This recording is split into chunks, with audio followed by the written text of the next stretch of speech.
Bienvenue dans le podcast Une blonde en Norvège. Vous pouvez soutenir l'émission en devenant membre sur Patreon. C'est une plateforme de financement participatif avec plusieurs niveaux d'abonnement. Vous avez accès à tout ce contenu exclusif à partir de 2 € par mois. Vous pouvez aussi faire un don unique avec PayPal. Le meilleur moyen pour faire connaître le podcast est d'en parler autour de vous et de partager les épisodes.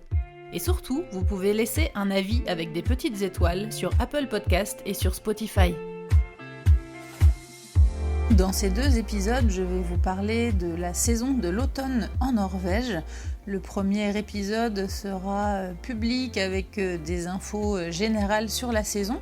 Et dans le deuxième épisode bonus qui est réservé aux contributeurs Patreon, je vous parlerai d'endroits spécifiques en Norvège où je suis allée à l'automne et où c'était vraiment magnifique. Je vous mettrai les points sur la carte, les logements où je suis allée et notamment où est-ce que vous pouvez aller pour voir des bœufs musqués. Et des endroits où vraiment c'était plein de couleurs rouge-orange, très typiques de l'automne norvégien, et c'était vraiment très beau.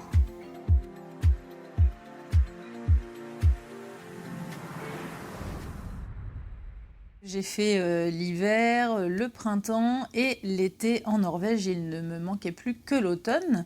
Donc je continue en vous parlant toujours de Oslo et Tromsø en termes de température et d'ensoleillement.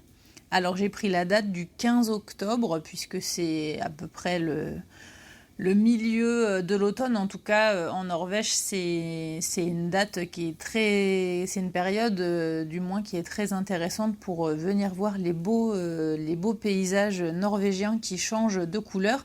Et c'est pas encore le gros froid de l'hiver, donc je trouvais cette date intéressante. Alors je commence par Oslo. Le soleil se lève à 7h56. Et se couche à 18h07, ce qui fait une longueur de journée de 10h11, donc c'est quand même pas mal, hein. Je pense qu'il y en a beaucoup qui pensaient que dès fin août ou début septembre, on replongeait dans les nuits très vite et qu'on était déjà en mode hiver au mois d'octobre en fait, mais vous voyez, c'est pas le cas. Alors en termes de température, évidemment, ça se rafraîchit beaucoup plus, mais en termes d'ensoleillement, en tout cas, il y a encore des bonnes journées en termes de luminosité, donc c'est tout à fait possible de profiter de ces journées pour aller se promener et faire des randonnées.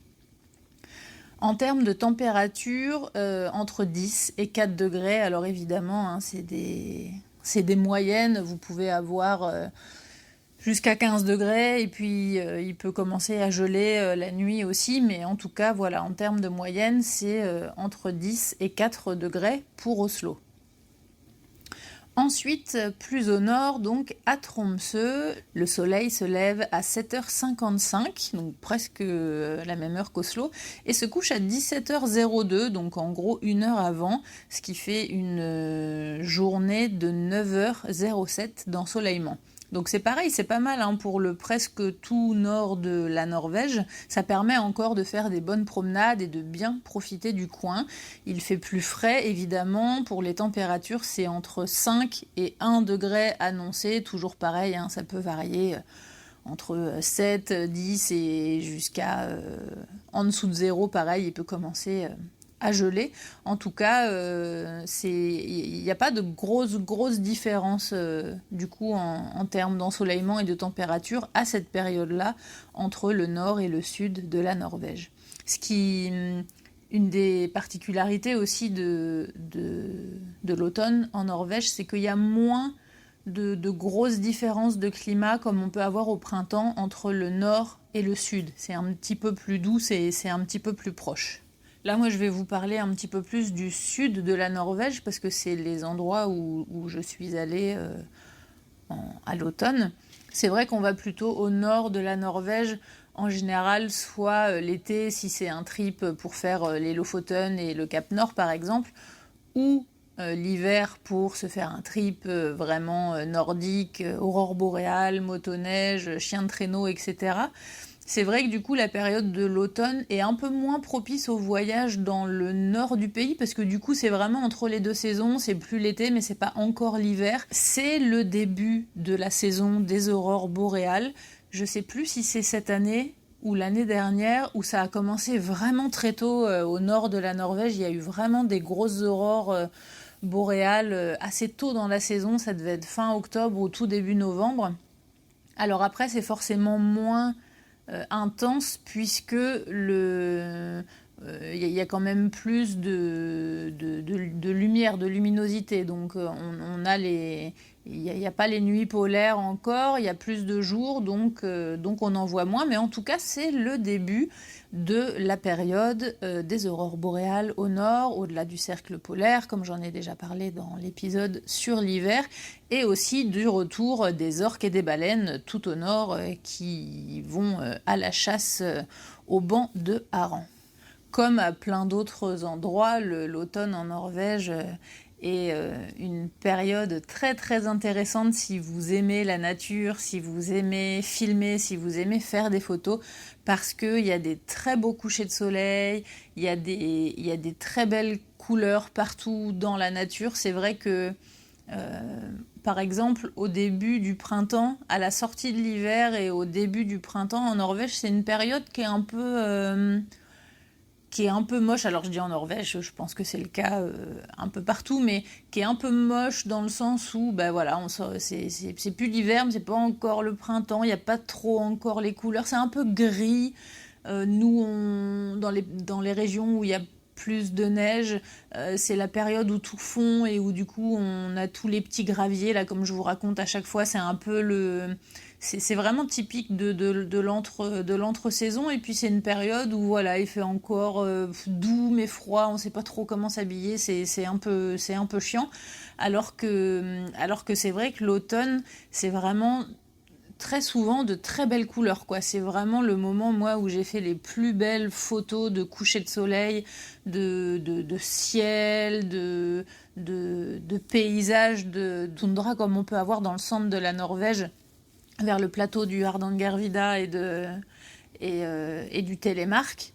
Et justement, c'est un coin où je suis allée en vacances il y a 2 ou 3 ans, et je vous en parlerai très précisément dans le 2e épisode bonus qui est réservé aux contributeurs, où là je vous raconterai vraiment les vacances, ce qu'on a fait, où on est allé, et notamment où est-ce que vous pouvez aller pour voir des bœufs musqués dans la région du Dovrefjell, parce que j'ai rencontré une amie guide qui m'a donné des super tuyaux et qui m'a donné en fait le départ d'une randonnée qui se fait normalement guidée avec des accompagnateurs, et où c'est presque sûr de voir des bœufs musqués.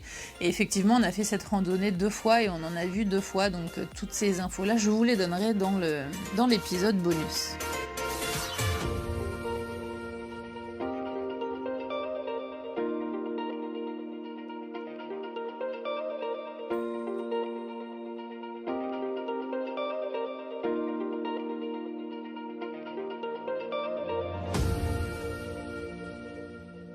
Traditionnellement, en Norvège, c'est vraiment un moment où les gens aiment encore plus partir à la montagne pour faire des randonnées. Les Norvégiens aiment beaucoup la nature, aiment beaucoup aller se promener, marcher, hein. Quand je dis des randonnées, c'est pas forcément des randonnées très physiques ou des randonnées de 5 ou 6 heures, hein. Ça peut être une marche d'1 heure ou 2, mais en tout cas, aller se promener dans la nature. Et c'est vrai que les couleurs sont vraiment incroyables. Pendant les vacances de la Toussaint, qui sont surnommées les vacances des patates, il y a un article dédié à ça sur le site. C'est vrai que vraiment beaucoup de Norvégiens partent dans la région des montagnes, ou dans le Telemark, ou s'ils ont une hytta en forêt ou près des montagnes, c'est vraiment des vacances où tout le monde va là-bas, parce que c'est vraiment très très beau. Et puis c'est un petit peu les dernières vacances où on peut profiter de se promener et de marcher sans être encore en mode hiver, c'est-à-dire vraiment chaussures, vêtements, etc. Un peu différent, parce qu'il va faire plus froid, ça va être plus humide, même s'il n'y a pas encore beaucoup de neige. Donc c'est un peu les dernières vacances en mode presque été. C'est aussi une saison où il y a justement dans la nature beaucoup de baies, beaucoup de champignons et beaucoup de gibier. Donc il y a des zones de chasse aussi qui sont indiquées. Et les baies et les champignons, on peut les ramasser comme on veut. Il y a pas mal de gens qui vont aux champignons, qui ont leur coin. Moi, je ne l'ai jamais fait.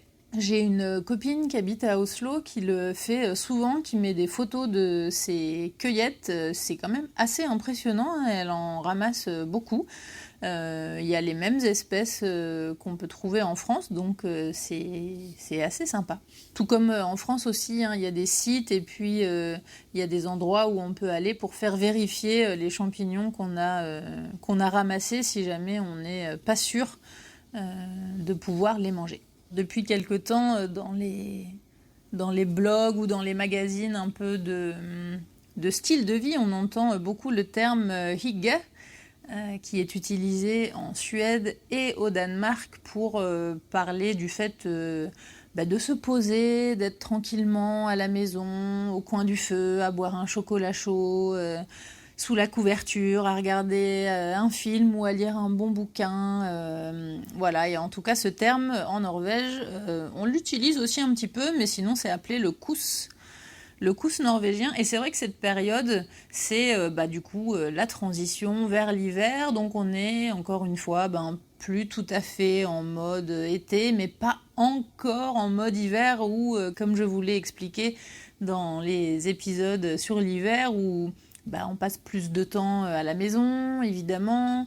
Enfin, je dis évidemment, il y a des gens qui passent tout autant de temps dehors l'hiver que l'été, hein, puisque c'est tout à fait possible de faire des activités physiques et extérieures l'hiver. Là, je pense par exemple, à côté de chez moi, il y a une forêt, et il y a un chemin, il y a plusieurs chemins qui traversent la forêt, qui vont à des endroits différents, et en fait, tous ces chemins-là, ils sont éclairés.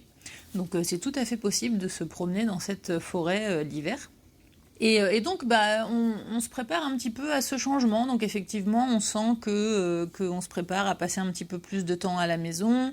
C'est aussi la période où on commence à arranger un petit peu toutes les affaires d'extérieur. On prépare la maison au mode hiver parce que c'est vrai que c'est pas tout le temps le cas, hein. Par exemple, chez moi, à Tønsberg, on n'a pas toujours beaucoup de neige. Cette année, on a eu très très peu de neige. C'était il y a 2 ans, je crois, où on a eu vraiment beaucoup de neige. Et pas forcément beaucoup en quantité, mais pendant longtemps, on a vraiment eu genre 5 mois de neige presque non-stop, où il n'a pas neigé tous les jours, mais où la neige ne fondait pas, donc c'était blanc vraiment pendant 5 mois. Et c'est vrai que du coup, si on veut protéger un petit peu sa maison, il faut la préparer un peu. On rentre le salon de jardin, on rentre le barbecue, on rentre un petit peu tout ce qui peut être abîmé avec le froid, le gel et la neige, si on peut, hein. Sinon les gens mettent des bâches, mais nous par exemple on a de la place sous la terrasse et puis dans le garage, et on a un grand grenier aussi, donc on rentre tout ce qui est chaise de salon de jardin, relax, transat, chaise barbecue, tout, on rentre tout pour pas que ça s'abîme. En plus, nous on n'est pas très loin de la plage. Là, depuis que j'ai déménagé dans la maison où je suis maintenant, je suis un tout petit peu plus loin de la plage, donc je le ressens moins, mais l'appartement où j'étais avant, on avait des vélos qui restaient dehors, et en fait, comme on n'est pas loin de la mer, avec le sel et l'air marin, tout rouillait en fait, tout s'abîme vachement vite. Donc si on peut, c'est quand même mieux de rentrer tout ça, parce que tout ça, ça coûte cher. Je vous en reparlerai dans un épisode à part que je ferai pour vous donner des astuces en fait pour moins dépenser en Norvège, et il y en a pas mal, hein. Il y en a pas mal que moi-même j'aurais aimé connaître avant, parce que j'ai découvert certains trucs il y a pas longtemps, et si je l'avais fait depuis le début, je pense que j'aurais pas gagné de l'argent, mais j'en aurais moins dépensé.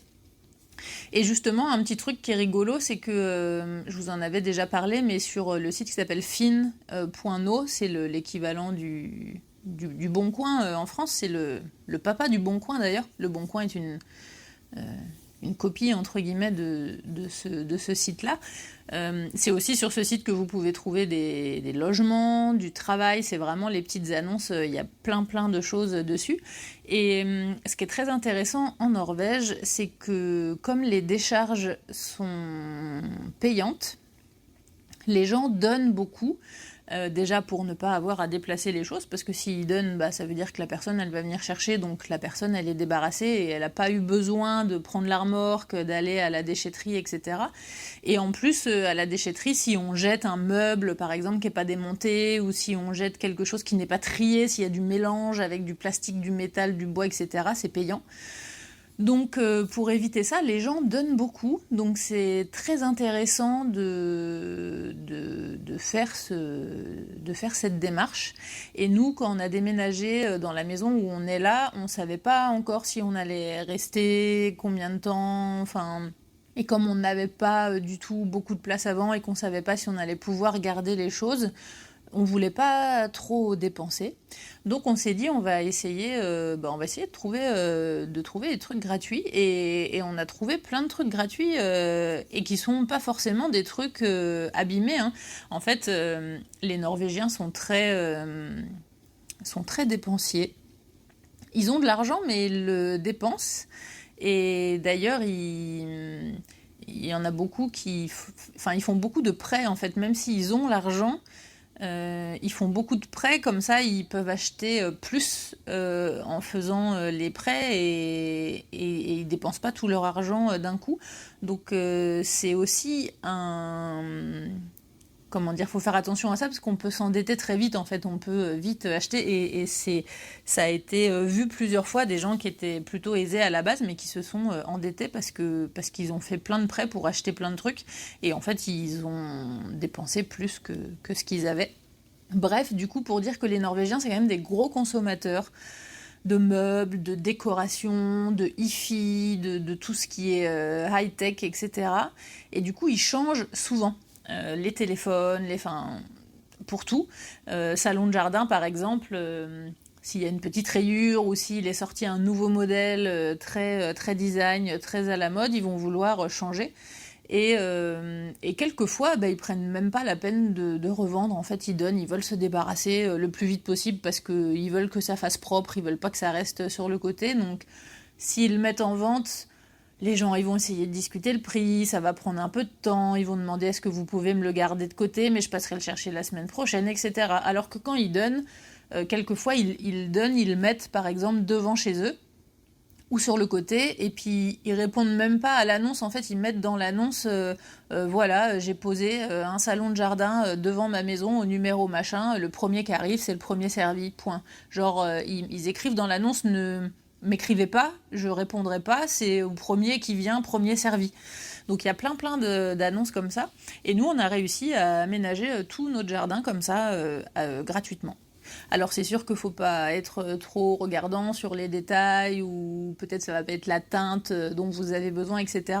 Mais en tout cas ça peut être un bon moyen de vous meubler si vraiment vous avez un petit budget et que vous pouvez pas, si vous déménagez pas avec vos meubles et que vous devez tout acheter sur place et que c'est un trop gros budget, même s'il y a Ikea et que Ikea c'est pas cher, et ben quand même quand faut tout acheter c'est quand même un gros budget, et encore une fois les gens vendent pour vraiment pas cher ou donnent des choses vraiment en très bon état qui fonctionnent, donc vraiment allez regarder sur Finn avant d'acheter du neuf.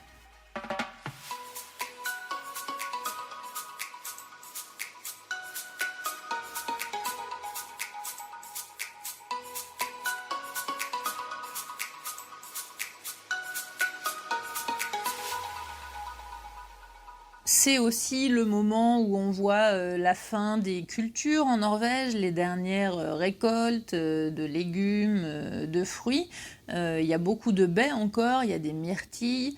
C'est vraiment la période où il y a beaucoup de myrtilles. Les gens vont à la cueillette avec les petites pelles, avec les petites dents là, comme un râteau, et puis on ratisse les petits buissons dans la forêt ou dans les sous-bois. Il y a des zones qui sont très connues pour les myrtilles. Je sais plus jusqu'à quelle période j'avais récolté des légumes dans mon jardin l'année dernière, mais effectivement, jusque début mi-octobre, c'est la fin des récoltes. Je vous ferai une petite vidéo sur le jardinage en Norvège.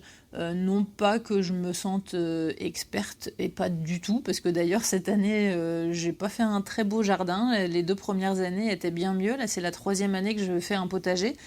Et on verra, hein. Là c'est le début de la saison justement pour la Norvège. J'ai récolté que quelques petits trucs encore, mais c'est pas encore le rush. Mais justement, je vous parlerai un petit peu de mon expérience et surtout du fait que c'est possible. Parce que j'avais entendu plein pas forcément de choses négatives, mais j'avais plutôt entendu que c'était impossible, compliqué en tout cas, d'avoir un potager en Norvège, que ça marchait pas trop, etc. Donc c'est vrai que comme avant j'étais en appart, je m'y intéressais pas spécialement. Et quand on a déménagé là et qu'on a eu la grande maison avec le grand jardin, je me suis dit tiens, je vais essayer. Et ça marche très bien en fait. La seule différence, c'est que la saison est plus courte, tout simplement. Donc effectivement, on récolte sur moins longtemps, mais ça marche très bien. Donc je vous en parlerai dans une prochaine vidéo. Je ne sais pas encore si j'en ferai une vidéo ou un podcast, mais je vous en parlerai bientôt. À la fin de la saison, je pense justement. Comme ça, je vous ferai un petit peu le résumé de mes 3 premières années de jardinière. J'ai fait des petites contre-annonces pendant l'été là pour vous parler du monde et des touristes en Norvège, parce que c'est vrai que je crois que j'en ai moins parlé dans l'épisode sur l'hiver, mais dans les épisodes sur le printemps et sur l'été, et dans les épisodes avec Agathe, je vous ai beaucoup mis en garde contre le monde, de faire attention, de bien choisir la période à laquelle vous allez venir en Norvège pour visiter les fjords par exemple, parce que dans les petits villages comme Flåm, Geiranger, etc., je vous avais dit que ça pouvait être vraiment blindé de monde et que ça pouvait rendre l'expérience un petit peu moins agréable. Et en fait, c'est vrai que ça, c'était comme ça avant le début de la pandémie. Évidemment, avec les 2 étés qui ont été pendant le virus, il n'y a pas eu de tourisme du tout. Il y en a eu un tout petit peu, mais des petits groupes privés. En tout cas, il n'y a pas eu de groupe ni de tour. Et même les gens qui venaient en privé, il n'y en avait pas beaucoup parce que jusqu'à une certaine date, c'était de toute façon interdit l'entrée en Norvège aux non-résidents. On ne savait pas du tout comment ça allait reprendre. Je ne suis plus guide là depuis 2 ans, depuis 3 ans. Mais mon copain qui travaille comme enseignant dans la musique l'année a une grosse période de pause, de vacances l'été. Donc il en a profité cette année pour refaire quelques tours en tant que guide. Et justement, c'est lui qui m'a dit que non, bizarrement, c'était pas du tout blindé. C'était plutôt très très calme en fait. Donc on savait pas du tout comment ça allait reprendre. Est-ce que ça allait être le gros rush? Est-ce que les gens qui avaient commandé un voyage à l'époque de la pandémie se sont fait rembourser et du coup ne viennent plus parce que tout le monde est un peu en mode crise et on n'a plus trop d'argent? Ou est-ce que c'est des voyages qui ont été vendus il y a 3 ans et qui se font que maintenant? Mais du coup on s'était dit, s'il y a tous ces gens-là, tous ceux qui ont acheté des voyages il y a 2 ans et tous ceux qui ont acheté des voyages l'année dernière, si tous ces gens-là viennent cette année, plus tous les gens qui viennent en temps normal, on s'était dit ça va peut-être être un gros rush touristique. Et a priori, pas du tout. Je dis pas qu'il y a personne, mais c'était plutôt calme, que ce soit sur les routes, sur les lieux touristiques, c'était pas de la folie. Donc du coup, ma mise en garde par rapport aux lieux à visiter, elle sera peut-être de nouveau valable pour l'année prochaine, mais en tout cas pour cette année, c'était pas trop le cas. Mais tout ça pour vous dire que justement dans les conseils que je donne pour éviter un petit peu ces foules en temps normal, c'est de venir un petit peu en décalé. Donc effectivement, soit au printemps, soit à l'automne. Et c'est vrai que, alors je vais inclure la fin de l'été dans le début de l'automne, puisque je dirais que À partir de mi-août jusqu'à mi-octobre, c'est une période qui est très sympa pour venir visiter la Norvège. Évidemment, vous n'aurez pas les grosses chaleurs comme on peut avoir. Enfin, quand je dis grosse chaleur, c'est grosse chaleur pour moi, hein. Ça veut dire entre 25 et 30 degrés, quoi. Donc ça, c'est des températures qu'on peut avoir généralement l'été en juin-juillet en Norvège. Mais en tout cas, c'est une période qui est très intéressante parce que comme je vous l'ai dit au début de l'épisode par rapport à l'ensoleillement, par exemple à Oslo, dans le sud de la Norvège, on a encore des journées de 10 heures de soleil, donc c'est quand même largement suffisant pour se promener et profiter un petit peu du décor. Et puis quelquefois quand la nuit tombe et puis qu'il fait nuit, comme je vous disais, c'est des moments où on a des très jolis couchers de soleil, où ça peut être sympa de se promener un petit peu le soir aussi, donc ça n'empêche pas de se promener et de visiter. Et puis surtout, effectivement, si vous avez envie de voir ces belles couleurs, c'est vrai que c'était des photos que j'avais vues, des vidéos que je voyais sur l'automne dans le centre de la Norvège. Enfin partout en Norvège, parce qu'il y a des blogueurs d'ailleurs que je suis sur Instagram qui sont au Lofoten et qui... Alors il y a un petit décalage au Lofoten, comme c'est tout au nord, effectivement tout arrive un petit peu avant, mais c'est vrai qu'ils montrent tous les ans à chaque fois des paysages de fous avec les couleurs changeantes, les feuilles des arbres, enfin c'est rouge orange avec des couchers de soleil magnifiques. Enfin, moi, je voyais les beaux couchers de soleil chez moi à la plage, mais c'est vrai que j'avais jamais vu ces couleurs-là et ces couchers de soleil-là à la montagne.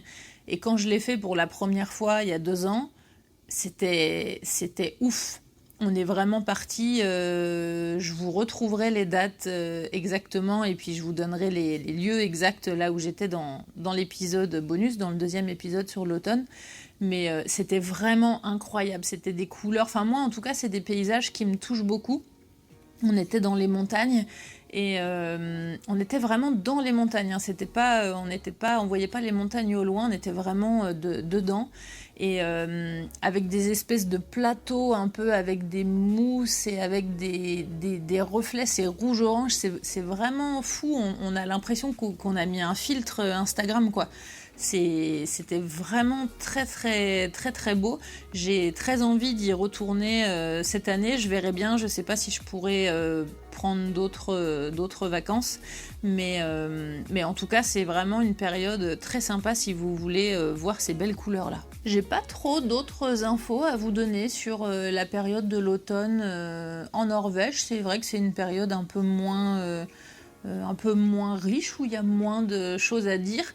Je pensais que j'allais avoir la même situation quand je vous ai parlé du printemps et puis finalement j'ai eu plus de trucs à dire sur la période du printemps. En tout cas, si vous avez des questions liées à cette saison, n'hésitez pas à m'écrire sous la vidéo YouTube par exemple, ou à m'écrire en message privé, et puis j'y répondrai en faisant très certainement un live dans le courant de l'automne pour répondre à vos questions. Retrouvez la suite et fin de cet épisode en bonus sur la page Patreon. Vous avez accès à tout ce contenu exclusif ainsi qu'à d'autres contributions à partir de 2 € par mois. Retrouvez les épisodes sur toutes les applications de podcast et en format vidéo sur YouTube. N'hésitez pas à partager les épisodes et à laisser un commentaire sur Apple Podcast ou sur Spotify. Merci à Louise, Eddie et tous les autres contributeurs qui soutiennent l'émission sur Patreon. À bientôt!